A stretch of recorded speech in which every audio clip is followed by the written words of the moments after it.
Welcome back, ladies, gentlemen, and all else, to another episode of 3 Random Creepypastas, the show where I go on the Creepypasta wiki and find 3 random creepypastas to read. Should I add anything else? I don't think so let's go! Let's find our first story. Alright, our very first story is known as Looks Can Be Deceiving, which is very true, and it was added to the Creepypasta wiki back in 2011, so this is the oldest story we've had so far, by a user known as Alixtier, or Alixitier. I'm sorry if I butcher your name. It seems like we're dealing with a journal here, so let's check it out. November 17th, 2011. Hello, journal. I am Damien Morgenstern, and I live in Fresno, California. This is my first entry. I am writing this because I'm starting to get very paranoid. I've been having strange, scary dreams which I can't quite remember, and I heard that writing dreams in your journal when you wake up helps you remember them. So that's what I'm gonna do. God, I feel so stupid talking to a bundle of paper and leather. November 18th, 2011. Last night's dream was strange. When are dreams not? I dreamed of this creepy hunched-over creature with crab pincers and insect-like clawed feet, and it looked like it was starving or something. I could see its ribs. It had glowing orange eyes, and it seemed to be losing hair. It also had an exposed heart beating grotesquely. Its jaw was the worst. It split into 4 different directions like those weird vampires in the Blade movie. It just stood there pointing at me. Other than that, my day was pretty normal working as a UPS man. I gave somebody a package that they said was a Christmas present. Must be a rich weirdo buying Christmas presents in November. Alright, we're dealing with a witty protagonist here. November 19th, 2011. Somebody broke into my house last night. I found the fridge open and orange juice spilled all over the table. Weird thing is, they fucking stole my orange juice and apparently drank it all and microwaved the little bit that was left, because it was steaming hot and smelled funny. They also left handprints all over the fridge, dumbasses. Those are fingerprints, I'm calling the police. I was too pissed to remember what my dream was, so I'll write that tomorrow. What a bizarre turn of events, to break into your house just to steal some orange juice. November 20th, 2011. The police swept the place while I was in a hotel room. I had to take a day off work, which sucks since I don't have any PTO. Anyways, when it comes to my dreams, I dreamed about that thing again. But it wasn't a dream this time. It was in my fucking hotel room. I saw it in my dream, sitting at the foot of bed like some kind of pet. It was kinda cute at the time, until I saw its exposed heart again. It stood up and looked at me. It didn't point this time, for some reason. Then there was a noise from the bathroom and it rushed through the door. I woke up, and the bathroom door was closed. I was about to fall asleep when I screamed. There were wet, clawed footprints on the carpet leading to the bathroom. I grabbed my stuff, ran out as fast as I could, and checked out. I'm switching hotels. This is too weird. November 21st, 2011. I got word from the police. They said that the handprints were ashes and the fingerprints were mine. Somebody's gotta be shitting me. There's no way that I walked from my bedroom to my kitchen to microwave some orange juice and then cover my hands in charcoal and rub them all over the fridge. On a side note, my dreams have been getting different. I have 2 shadows in them, but the other shadow looks odd. Like, not quite me. The crab thing is still pointing at me, but it seems like he's half blind. It looks like he's pointing straight over my shoulder. November 22nd, 2011. I saw that crab thing again, in the corner of my eye while walking down the street. It was still pointing at me with that horrible aim. I could hear its heartbeat. It was torturous. I just want to be free of this thing. The good news is that my dreams are going back to normal, but I'd prefer nightmares to hallucinations. November 23rd, 2011. Something seemed odd about myself in the mirror this morning. The shadows were odd. Everything looked alien. I've called my boss and told him that I won't be working for a few weeks. He understood, as I've been acting very erratic when I deliver things lately. I've been recently feeling like my own shadow is stalking me around. This afternoon it looked like it carrying a knife, but I was just buying a carrot to make something to eat. November 24th, 2011. I'm gonna run out of money soon, but luckily I still have unemployment. But it's not gonna last long though. I keep seeing that thing. Everywhere I go, its exposed heart protruding from its chest like an oversized pimple, and those exoskeletal ribs. This morning I saw something different though. I just finished washing my face and something creepy was in the mirror. It looked exactly like me, except charred to a crisp, and it had no eyes. What little left of its skin was pale white. I must be going crazy. November 25th, 2011. I saw the bug crab thing again tonight. It just kept pointing at me. I tried to move out of the way and it immediately jumped. It seemed like it jumped after I moved away, like it was trying to miss. I ran away without looking back. Good news is that I'm learning how to actually cook something that isn't made in the microwave. November 26th, 2011. I realized it. He wasn't pointing at me, he was pointing behind me. Yeah, I could see that coming. I didn't see him today though. Next time I see it, I'll look back, but I'll have a gun this time. Let's introduce this thing to our new friend, Colt 45. November 27th, 2011. I saw the crab bug and looked behind me. It was right fucking there. That thing I saw in the mirror staring at me with eyeless holes. I jumped away and the crab bug started clawing at it savagely and the crab thing started cooking. Yeah, I know now who microwaved my damn orange juice. I took a shot at both of the fuckers. I looked over the body of the crab thing, looked into its eyes. It looked familiar. Why? Then it hit me. Those are my eyes. These things, they're me. The next thing that happened is that the burned me stood up and grabbed my hands. They were burning now. It used my hands to shoot everyone in the area until I was out of ammo. I should have picked a secluded place, but no, I had to pick the first place I saw them in. The police came by and caught me. I pleaded insanity, it was all I could do.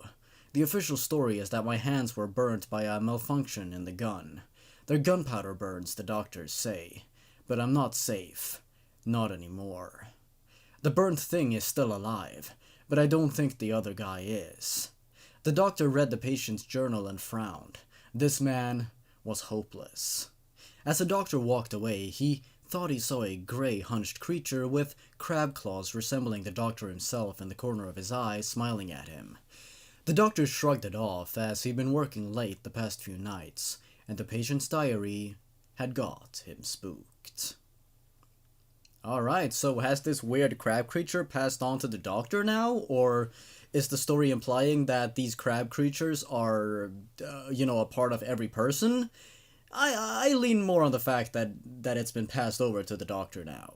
Okay, so that was Looks Can Be Deceiving. Pretty interesting story.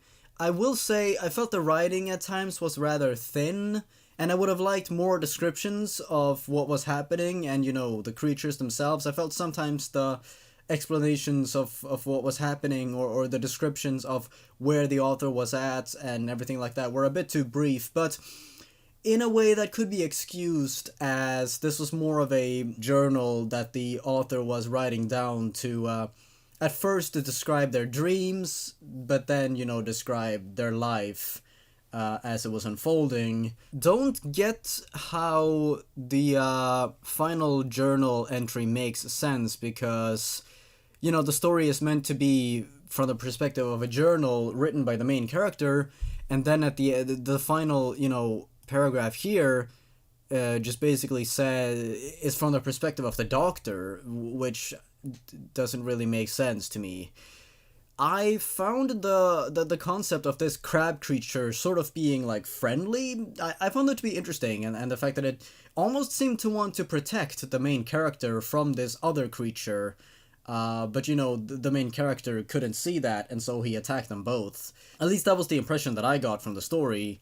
I don't know what impression you listening got, but that's just what I took away from the story. All in all, that was fine. I wasn't blown away per se, but it is a lot of fun to read really, really old stories like this one. This one is almost 9 years old. In just a few months, it's gonna be 9 years old, which is crazy to think about. I must have been around 12 or 13 when the story was first written, and now, I'm reading it today in 2020. It's pretty crazy to think about. All in all, I mean, that story was fine. It wasn't mind-blowing or anything like that, and not overtly scary. But it did have some interesting ideas and concepts, and I did find it intriguing, and I wanted to know where the story went next. But all in all, when all is said and done, I felt that that story was fairly average, so if I had to give it a score, I would probably give it a 5, if I'm feeling generous, bordering on a 6 out of 10. It was alright, just personally nothing mind-blowing for me. With that said, let's find our next story. Alright, our second story is known as The Shivering Skin, which is a very uncomfortable title to say the least. I'm intrigued to see where the story goes. And it was written by an author known as The Hooded Werewolf. Let's take a look. Excerpt of journal, unknown author, written in 1874. Wow, this is the oldest story we've read so far. I'm just kidding. The following is an account on which the circumstances may be found to be unbelievable. I express my deepest condolences with Peter Craig's family members or friends or anyone who knew him who has happened to come across this document. Peter Craig was my associate. We had attended the same school of medicine in New Hampshire. At first, he came off as an old fellow. Those of you who know him know that he liked to keep to himself unless you were somehow beneficial to his studies. Over the years, I grew to appreciate his work from afar. I noticed his diligence and endless perseverance to keep up his work, regardless of the obstacles or unfortunate circumstances that somehow were constantly thrown into his path. Eventually, this admiration could no longer suffice my curiosity, and I approached him after one of our early morning lectures. It seemed that he chose to ignore me, but I persisted that he respond and allow me to participate as an assistant in his studies and various experiments. After what seemed to be weeks or months of pestering, Craig gave in to my desires. Starting as an assistant with Craig held many similarities to enrolling in a new school of medicine. Gone were the methods of practice on examining cadavers and studying the anatomy of the human body. Phosphorus liquids that glowed an unnatural red and strange jars of blue dust filled my days of study. I never once asked Craig what medicines or resources he used throughout our experiments, out of the fear that he may forbid me to participate in any further activity. For those of you whose minds are beginning to wander away from my vague ramblings, let me interlude to briefly explain what it was that Craig and I were studying. The integumentary system of the human body was our prime subject. The purpose was to take skin, which is the largest and one of the most important organs in the human body, and attempt to reanimate the dead tissue. We did not want to start with cadavers or dead subjects yet, just dead skin. If we were able to reinvigorate the skin cells and bring life back, we will be one step closer to finding a solution to death. The effect of temperature on the skin was another essential experiment. One of its functions is to regulate body temperature by sweating when hot and shivering when cold. We concluded that if we were going to try an experiment on the skin in the humid chambers of the library's West Tower, the skin would produce sweat and get out of our grip. It is difficult to explain when I state that the skin could get out of our grip.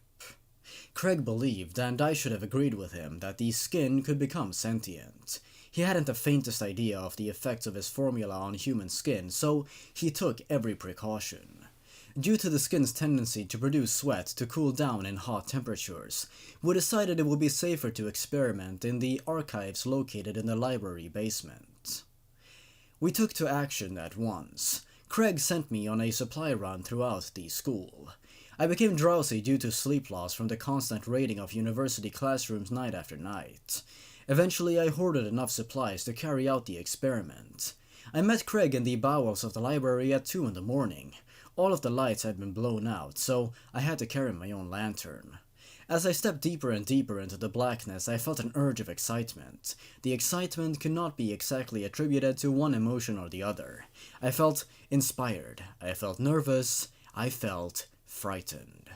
The worst of it came when I had reached the door to the archives. I held the lantern at my side, illuminating everything within a 10-meter radius. I could not bring myself to move. Whatever lay in store for me and my future was beyond that door. This was the night I would either be deemed a part of scientific advancement or of catastrophic insanity. Right then, the door swung open to reveal a disgruntled Craig standing in the dark. Light flickered off his eyes and, in the most ironic way, created a sinister appearance. My paralysis broke and I followed Craig through the archives until we reached the small table in which we had set up the equipment.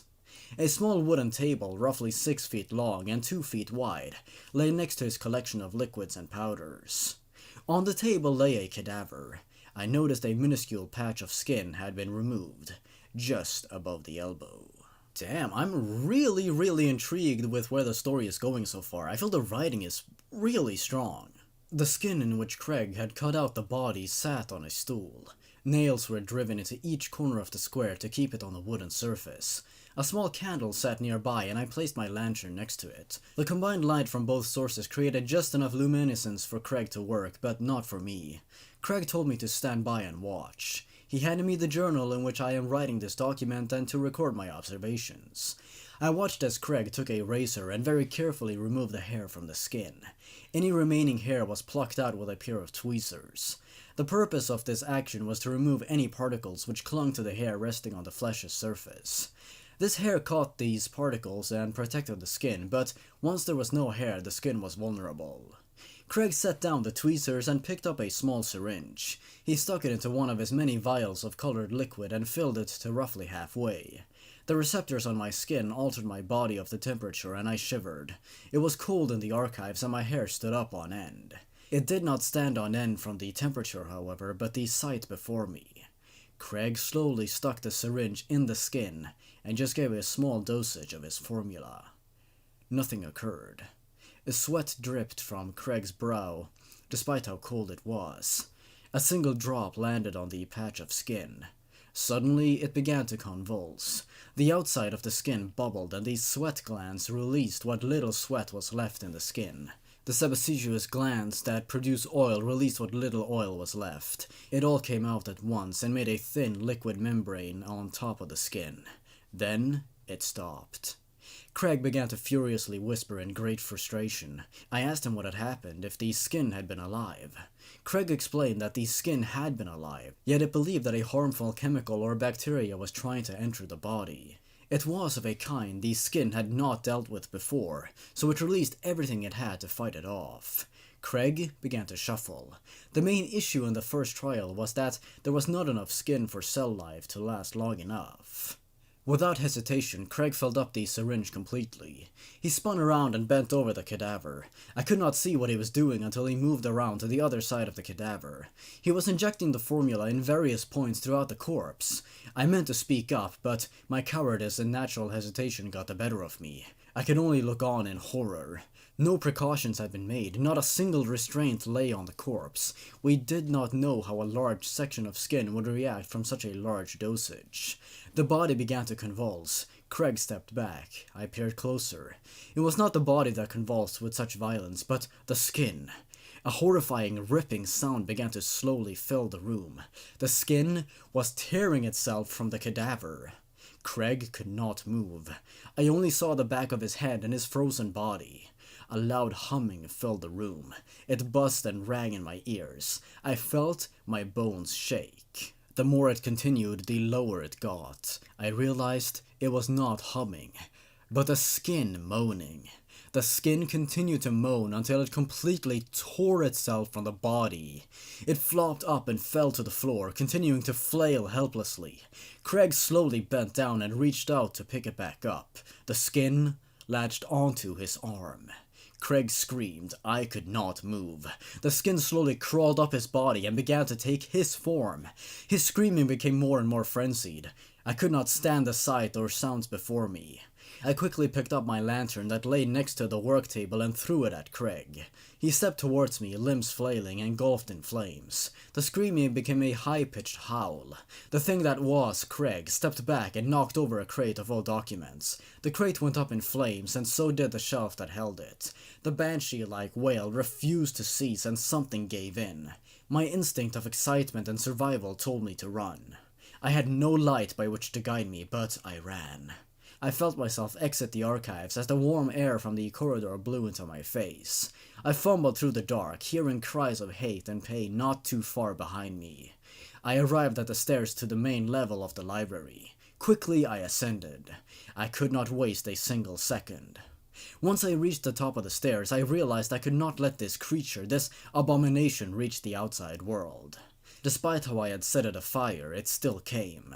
The cries grew closer as I saw the flickering flames bounce off the stairwell walls. It ascended the corner. I grabbed the nearest large object I could find. It was a chair.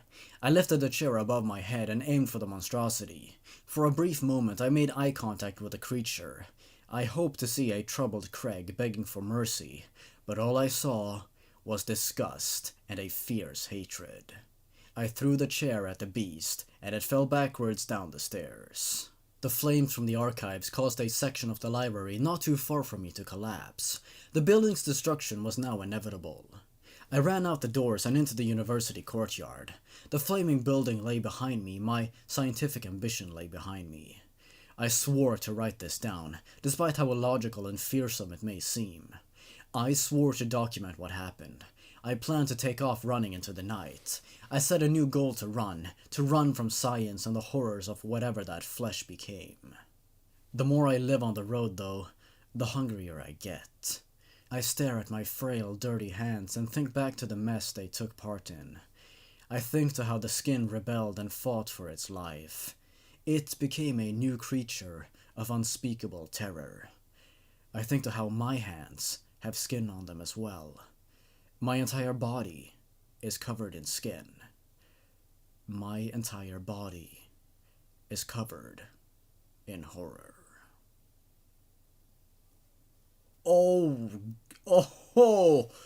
that, my dear friends, that was a horror story. Not only did it start off feeling like a piece of gothic horror, really going back to, the real classics of horror literature, having it being set in the 1800s, that was extremely disturbing, especially the way the author was describing the way that the skin was flailing and how it attached itself to Craig and everything like that, and how pained he was, and then how this new creature became an entire abomination and was filled with hatred and everything like that, and the way the author was then permanently damaged by this horrible event, and how the author took something as simple as human skin and made it into something extremely terrifying, and then finishing the story off with that final message of, every person, even every person reading the story being affected by that final message. That was incredible. I found that really, really fantastic. One of the strongest stories that I've read on this show so far. It is up there with the previous one that I read last episode. I would give this a 9 out of 10.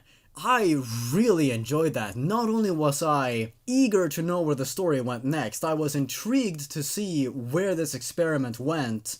I loved the feel of the story. I loved the atmosphere, how oppressive it felt, and how at first clinical it felt, and how, the writer was going, through the motions before finally going further and describing this catastrophic event. I found it to be extremely disturbing, the way the author was describing, what the skin was doing, how it was flailing around, becoming its own creature and attaching itself to Craig. Probably my favorite story that I've read on this show so far. The Hooded Werewolf, fantastic job. I highly commend you for this achievement. You created a fantastic story. And maybe the story isn't 100% scientifically accurate, and if so, excuse my ignorance, but I found it to be really disturbing and really interesting and enjoyable to read, so there's that. With that said, let's find our third and final story. Let's see what we find. Alright, our third and final story is known as Escondido California, and it was added to the Creepypasta wiki by a user known as I am Kale Blong back in 2013. Let's take a look. Hey there, I've decided to post the events of the past few days to this website since I think it wouldn't really belong anywhere else. I've had my phone for a good 2 years and take pretty good care of it. It's an iPhone 3GS. Whew.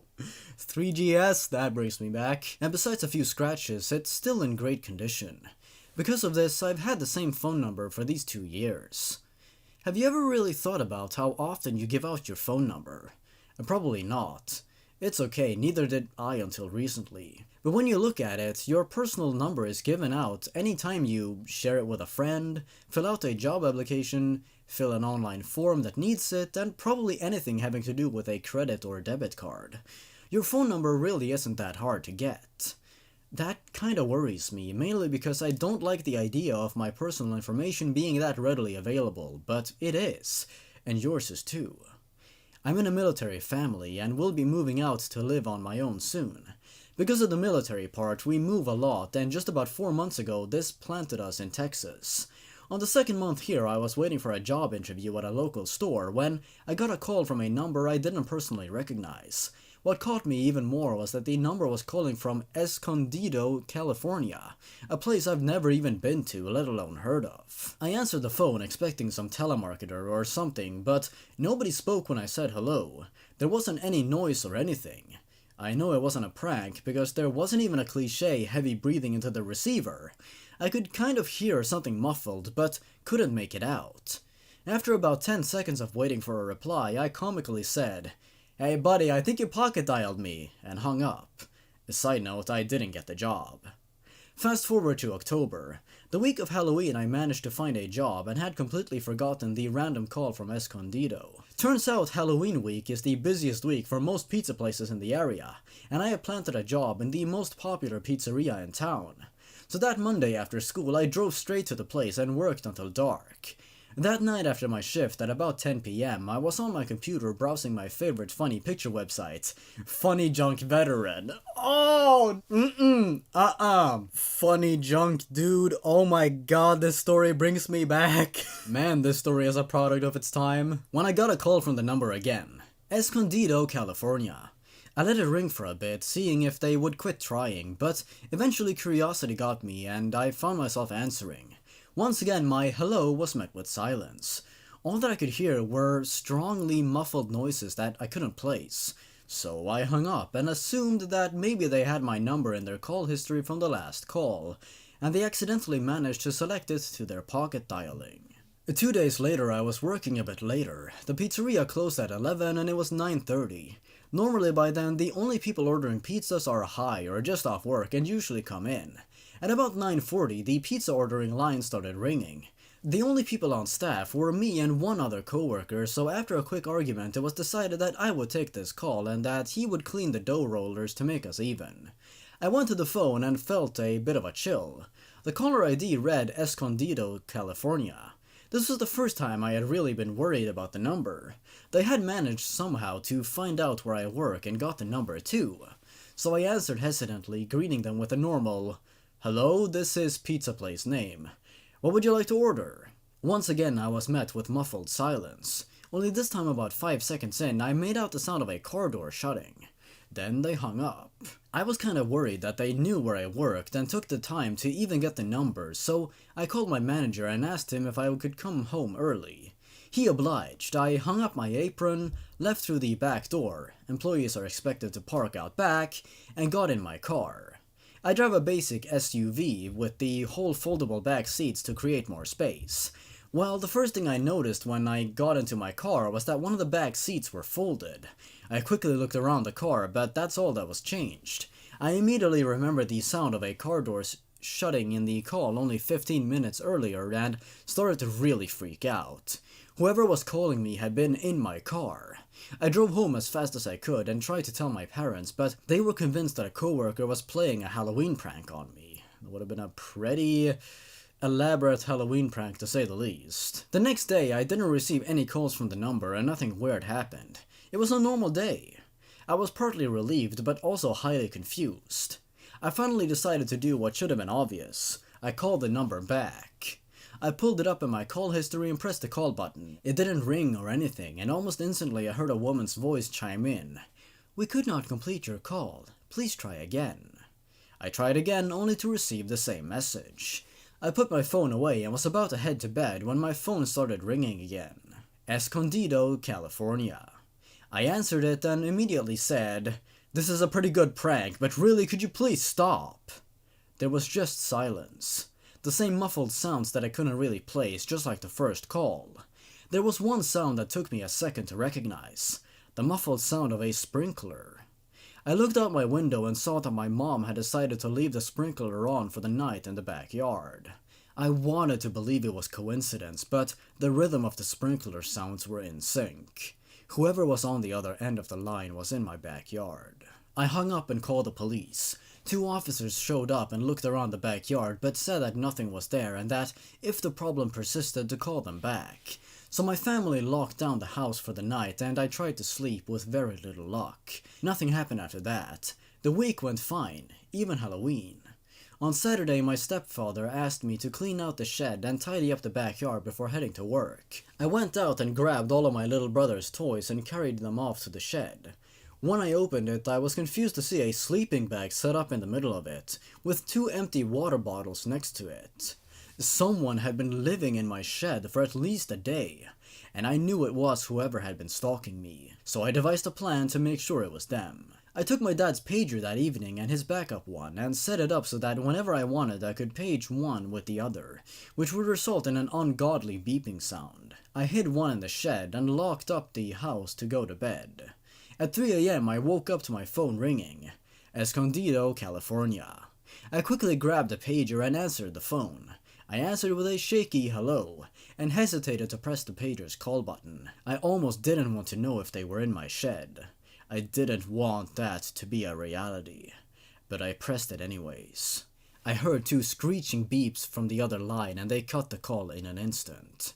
I ran downstairs, woke my parents and had them get our family's rifle.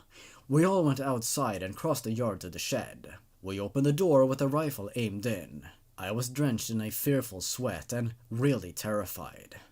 But there was nobody in there. The bottles and sleeping bag were gone. The only thing out of place was a smashed pager in the middle of the floor. That was last night. I really don't know what the fuck to do. This person knows where I live, where I work, hell, they probably even know where I go to school. I know a lot of you probably don't believe me, but I have proof. I'll post the phone number, and if you call, you'll get the message. We could not complete your call. Please try again. Just be sure to block your caller ID. I don't want this person calling you too. The number is 760-705-888. I have to go now. I'm getting a phone call. I really hope it isn't who I think it is. Alright, so that was Escondido, California.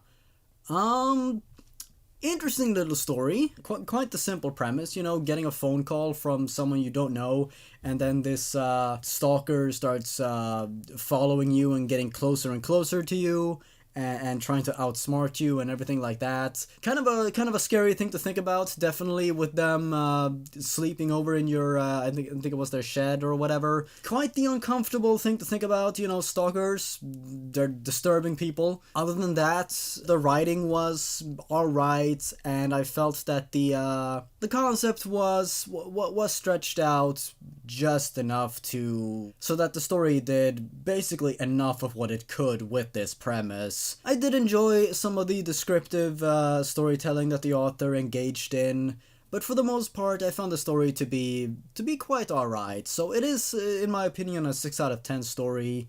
It was uncomfortable at points and I did find it interesting, but other than that, there's not much else I feel that I can mention with the story.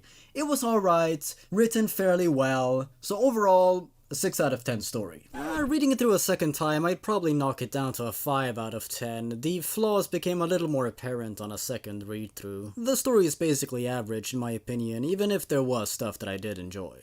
And that's basically all I have to say about this story. That should basically be that. Alright, those were 3 creepypastas. I certainly hope you enjoyed listening to them. 2 of the stories we read were fairly alright, and then the one in the middle was absolutely fantastic in my opinion. With that said, that should be all for this episode. Thank you very much for watching. If you enjoyed this episode, don't forget to leave a like and comment your thoughts down below. Don't forget to also subscribe. Check out my social medias if you want to, or check out my Patreon page if you want to support the channel directly. With that said, that should be that. Thanks again for watching, I hope you enjoyed this video. Stay awesome everyone. Goodbye.